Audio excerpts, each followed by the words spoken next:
So you just bought yourself a new TCL TV and you want to get those picture settings dialed in. No problem. In this video, not only am I going to show you my preferred picture settings, but I'm also going to walk you through the process to achieve the picture that you've been dreaming of since you decided to buy this TV. Let's do it.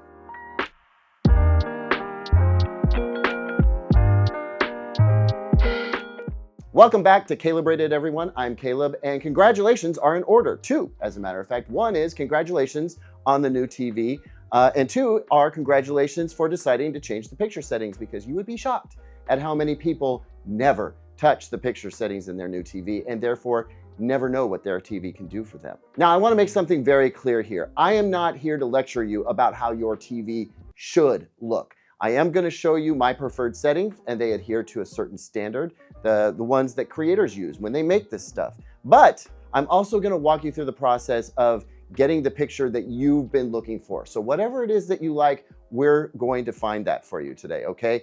Before we do anything at all, this is the first thing I do with any new TV I get, and that is I turn off the adaptive brightness. Now, I pulled up the quick menu and found adaptive brightness, and I'm turning it off. The adaptive brightness setting uses a little sensor in the TV that reads the room, and it adjusts the brightness of the TV based on how much light is coming into your room. That can actually be a really great setting. In fact, on this TCL QM8K, it works fantastically, but I usually turn it off, because when that thing comes on, it disables a whole bunch of other settings. So it's not really conducive to helping you find the settings that lead to the picture that you want most. So the best move is turn it off, disable some of the eco settings, and then start exploring to find out what picture settings are going to work best for you. You're probably going to be watching 3 different kinds of content, and therefore there are going to be 3 different picture settings that we're going to have to make here. One is for SDR, one is for HDR, and the other is for Dolby Vision, which is a specialized version of HDR. You need to make choices for each type of content. The good news is that on this TCL TV, and 1 year prior to this at least, if you have an older TCL, I can't promise this for you, but most of these settings will still help you. You don't have to make individual settings for your streaming apps and all of your different HDMI ports, unless you want to. I'm going to show you how to apply your settings globally, so you only have to do it once, and then you can just enjoy watching TV. So we're going to start with SDR, and I happen to know that the Blacklist on Netflix is in SDR, so I'm going to pick that. But you could also pick any number of different shows on cable or a streaming service like Sling TV or YouTube TV. Most of that stuff is SDR. SDR is your bread and butter TV type stuff. I pulled up the Blacklist because I know it's in SDR, and I can proceed knowing that once I make settings for SDR for this app, settings for any other content on any other built-in TV app will be made for me. Now, if you're watching on an Apple TV, you're really adjusting things for an HDMI input. That's a little bit different, but we'll come back to that in a second. Now that we have some SDR content going on the TV, we can go into the picture settings. We do that by hitting the little settings cog on the remote control, and then we see a little settings cog up in the upper right. We can go straight to picture from here if we want to, but I can also click that settings cog and navigate to display and sound and then picture. 2 different ways to get to the same place. We're already in my preferred picture mode for SDR, and that would be filmmaker mode. There is also a movie mode that's very good to start with. It tends to be just a little bit brighter right out of the box, but the great thing about filmmaker mode is that it's going to have almost everything set up for us automatically, right? The only thing we might want to adjust when we're in filmmaker mode for SDR is the brightness. A lot of TVs are going to come in looking pretty dim, and that's because SDR brightness is not set very high. So if you pick filmmaker mode for the most accurate color temperature, the most accurate colors, and no motion smoothing, all of that's by default, all you really need to do is adjust the brightness to whatever is most comfortable for you for most of your watching. A lot of folks who watch during the day are just going to want to max this out. However, the more powerful the TCL TV, the more likely that max brightness is going to really sear your eyeball. So pick whatever's comfortable. On this particular TV, I found that most of the time, right around the 50 mark is pretty comfortable for me. But again, you can adjust to taste. Now, that may seem a little too simple, but it's not. Filmmaker mode is designed for accuracy, right? So if you want accuracy, This is the cheat code. And it's true for HDR as well, as I'll show you in just a little bit. So I've pulled up some HDR content on YouTube. There is a ton of HDR content on YouTube. Now, when you go to an app like Amazon Prime or HBO Max or whatever, sometimes your HDR content will be in HDR10, the HDR standard. Sometimes it's going to be in Dolby Vision. So to make sure that we know we're getting HDR10, we can go to YouTube. There are a few videos, some of mine included, that will actually be in HLG. So keep in mind that you're going to want to see a little HDR10 flag pop up in the upper left-hand corner, because that's going to be the lion's share of HDR content that you end up watching, whether it's on YouTube or any other streaming app. Now that we're in HDR, I press the settings cog button again. This time I'm just going to go straight to the picture section, and we're already in filmmaker mode. You'll need to move it to filmmaker mode. You'll notice that the brightness is already maxed out, so is the contrast. The gamma is set to a 2.2. And then you have something called dynamic tone mapping. You can turn this on if you want for the picture to be a little bit brighter overall.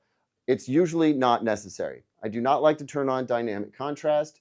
Local contrast should be high. This has to do with the backlight of the TV, all the different zones of backlight you have back there. Leave local contrast on high. Peak luminance, this is where you can do a little bit of playing around, I think. You can either do standard, you can do highlight. That means that all the highlights are going to be maxed out. Or you can do high dynamic, which makes slightly different decisions about what the average picture level is going to be like and what the highlights are going to be like. This is a trial and error situation. I do not think you're going to want it on off. That gives you a pretty dim picture. Even watching at night, peak luminance on off is probably dimmer than most of you want. Play with this one. It's okay to do that. It's okay to play with stuff, find what you like. But honestly, this peak luminance setting is the only one I touch in filmmaker mode. Again, we're going to go to some other modes in a moment. But for now, we need to go and handle Dolby Vision. Now, you can find Dolby Vision content on a number of different streaming services, Netflix and Amazon. I go to Disney because most of the content on here is in Dolby Vision. So you don't have to look far to get some Dolby Vision content. Of course, because we're recording this video, I picked something that is not in Dolby Vision. In fact, it's not even in 4K. Let's not use that. Good example, right? Let's look at Deadpool 2. Dolby Vision and 4K. I like that. So we'll go ahead and hit play. And not only because we don't really want to get flagged for copyright issues, but also because we don't need a motion picture. I'm going to go ahead and press pause on this so that we can do our work and not be distracted by whatever the content is doing. We press the settings cog and we get down to picture. And you'll see that I'm already in Dolby Vision Dark because that's my preferred picture setting. Dolby Vision Dark is not, as the name suggests, necessarily dark. What it means is that it's going to be accurate. It will get bright in certain scenes, but you may also notice that with some content, some Dolby Vision content, they master it very low. And so if you feel like when you're watching in Dolby Vision Dark that everything is dark, might not be the right setting for you. For accuracy, for watching in a dark room, Dolby Vision Dark is definitely the way to go, in my opinion. But if you want it a little bit brighter, you're not going to get it by maxing out the brightness here. Dolby Vision Dark and all HDR modes will already have the brightness maxed out. And you might be tempted to come down here and make some adjustments to dynamic tone mapping or black stretch or whatever. That stuff is going to be disabled because Dolby Vision has rules. You will be able to mess with local contrast and peak luminance, but I wouldn't because Dolby Vision Dark is pretty well set up as it is. However, if you want it to be brighter, go to either Dolby Vision IQ or Dolby Vision Bright. Now, when you go into Dolby Vision Bright, it's going to brighten up the picture. It uses a couple of different back-end processing things to do this. You can't really touch it or adjust it. But you'll notice that Dolby Vision Bright has motion smoothing on. If you don't like soap opera effect, you want to go into the motion section of this. See how motion clarity is set to high? That definitely is going to give you a lot of soap opera effect. Now, you can customize this and knock the blur reduction and judder reduction down to about 2. That's what I do on most TCL TVs. Otherwise, the judder, especially on big screens, tends to be a little bit jarring. You can also, though, just straight up turn it off. Your call. Depends on how you'd like your picture to look. Just understand that there will be motion smoothing on by default. So you'll want to adjust that if you choose the brighter Dolby Vision Bright mode. There's also Dolby Vision IQ, which is meant to be a no-brainer thing. It uses a little sensor in the TV that reads the brightness of your room and the color temperature of the light in your room to optimize the picture. And so if you have a very bright room, it'll brighten this TV up. And if you have a dark room, it'll darken it down a little bit for you so that you're not getting blasted out of the room with brightness. I personally don't use this particular feature because I never know how well it's going to work. But a lot of folks love it. And I would say this feature is getting improved year after year. So give it a shot. See if it works for you. Motion clarity will be on by default. Again, you can either turn it off or customize it to whatever you like. Maybe one of the presets works, but I'm going to go with blur and jitter reduction at about a 2. That gives me a little bit of smoothness, but not that soap opera effect that I don't like. Okay, cards on the table. Probably should have showed this to you a minute ago. But see here, apply all picture settings to all inputs. If you do this work with the built-in apps, which is the easiest way, and you choose all inputs, it will apply your decisions to all the HDMI inputs. That is, quite frankly, what most people are going to do. If you want slightly different settings to each HDMI input, you'll want to disable this when you go to make certain settings for certain HDMI inputs. Let's say you want your cable box to always be in standard mode, but you want your Apple TV to always be in Dolby Vision Bright mode. You can do that this way. Just takes a little bit of extra time and effort. So those are my recommended picture settings. As simple as they may seem, it really is a matter of picking filmmaker mode, adjusting the brightness to what I want it to be, or picking Dolby Vision Dark and just sitting with it. But a lot of you folks are not going to want that. You're going to want something that is poppier all the time, something that really stands out. Now, before we move on, I will say, give the filmmaker mode or even the movie mode a shot. Live with it for a little while. See if you don't really enjoy it and appreciate it. You kind of relax into it, but you just got this new TV and you really want it to blow you away. And more importantly, you want it to blow your friends away. I get that. And that's why we're going to look at some other picture settings now. Let's start with the standard mode. Actually, before we move on, I will say I use filmmaker mode or movie mode for movies and TV shows. I do not use it for sports and I do not use it for games. And I'll show you that stuff in a moment. But for now, let's go ahead and go into the standard mode. I'll press the settings cog. We'll go down to picture. We're just on the home screen here, which is fine. It's SDR. And we're going to move to the standard mode. Right off the bat, you can tell standard is a bit brighter, or at least it seems that way. In a lot of cases, it's not actually brighter. As you can see, we have it maxed out here. TCL's default setting for standard mode is to max out the brightness, but it's not just turned up. It also has a cooler color temperature. That means the whites have a little bit more blue in them. And that is something that you are very easily going to pick up on. So just understand that when you pick the standard mode, you're veering away from technical color accuracy, but you are going to get, I don't know, a more refreshing, zesty picture. And that's why I think a lot of people like to pick the standard mode. So here you'll notice the brightness is maxed out. The contrast is at 90. You could also max that out if you wanted to. It's not going to make that big of a difference. Automatic HDR conversion is something that tries to make standard definition content look like high definition content. I'm actually not a huge fan of this particular setting. I would not turn it on. SDR needs to stay SDR. Otherwise, it's just sort of, I don't know. Give it a shot. If you like what it does, absolutely use it. But it's really going to kind of juice up those colors. Stuff that doesn't normally look neon will start kind of looking neon. That's why I'm not a huge fan of it. So dynamic contrast, you can leave that on or turn it up. Local contrast, again, leave that high. Peak luminance, have your way with it. You can really brighten up this TV. You may notice that standard's already pretty bright, but if you really, really want it scorchingly bright, like destroy your camera sensor, like I'm doing right now bright, you can turn that up.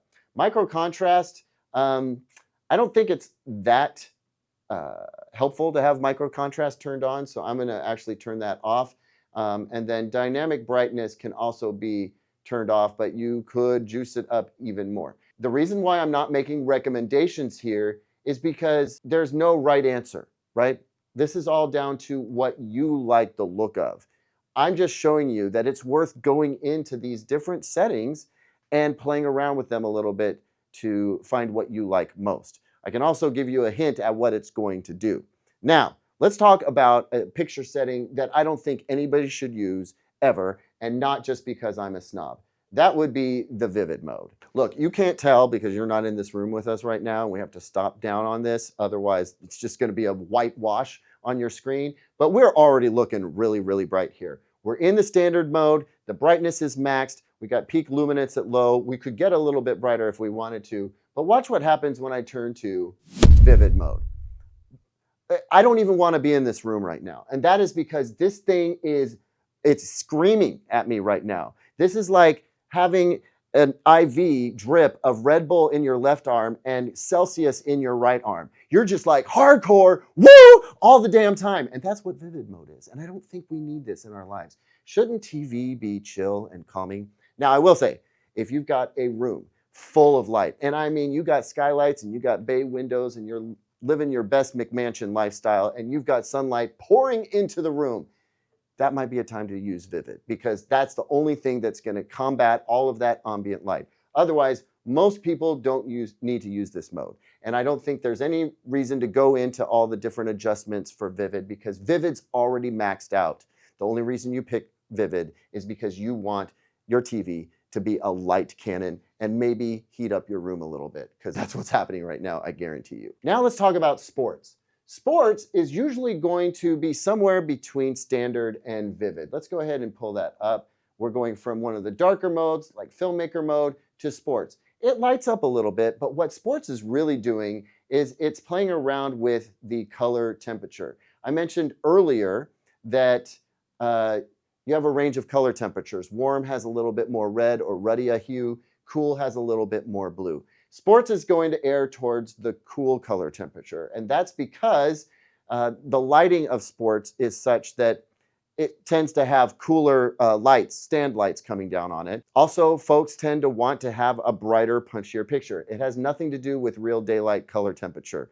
That's not how this works. There's something called metamerism, and it's deep. The fact of the matter is sports is usually good for sports because it cools down the color temperature, it raises the brightness a little bit. As you can see, we're maxed out here, and it adds a bit of motion smoothing, although not a ton.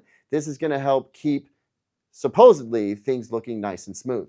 I do need to mention something very specific here. Folks tell me that they notice when they have motion smoothing on, or if they have a lot of motion smoothing on, they actually see like a ghost of a baseball or a football or a golf ball as it swipes across the screen really fast. And the reason that happens, folks, is because the way motion smoothing works, the TV's making up fake frames and inserting them in between real frames. And sometimes it's not amazing at that job. Sometimes it screws that up. And that's where you get that ghost ball. It's a ball that's not actually there. In real life, that ball went from here to here in one frame, and this TV's trying to put one right here in an in-between frame, and you're seeing that ghost of that fake ball. It's not great. So I would say go custom, and again, go down to maybe 3 this time. It's a lot more, let's say it's a lot less jarring to have a little bit of blur reduction and judder reduction on sports than it is on a movie, because we like to see clear, smooth sports. We're not messing with a 24 frame per second cadence that's going to make a movie look like a soap opera. All right. And so that's really about it. That's all you need to do to get your TV maxed out. I will say this, we're not going to go into the 2-point white balance. We're not going to go into the 20-point white balance. We're not going to make any color management system adjustments to this TV. And the reason why is because increasingly these TVs are tuned pretty well at the factory. And the more you get in there and mess with those things, the more you're actually going to screw up. Calibrators all over the place are saying these days, less is more. You don't need to do that much with the TV. But in addition to that, there's no way to know what you're doing unless you can measure the results when you get into the deep, deep stuff. So unless you want to buy the CalMan software and a pattern generator and a colorimeter or a spectrophotometer, we're talking about thousands of dollars worth of equipment, and maybe do a side hustle as a video calibrator after hours and hours and hours and hours of training. There's really no point in trying to make adjustments to those nitty-gritty things. Leave that to the professionals because you're bound to do more harm than good. Those settings that I just showed you are going to bring you a lifetime of pleasure. Trust me, whether you just pick the standard mode because it's got more pop or the filmmaker mode because it has more authenticity, taking the time just to turn off that automatic light sensor and take control of your picture quality is going to do wonders for you. I hope this was helpful. If you like what I had to say here, but you're like, Caleb, I don't own a TCL TV, don't worry, I'm gonna do this for every major brand in time. Hang tight, I'll have one for you too. Until then, enjoy your new TV. We'll see you on the next video. Like, comment, subscribe. I'll see you on the next one. And until then, take care.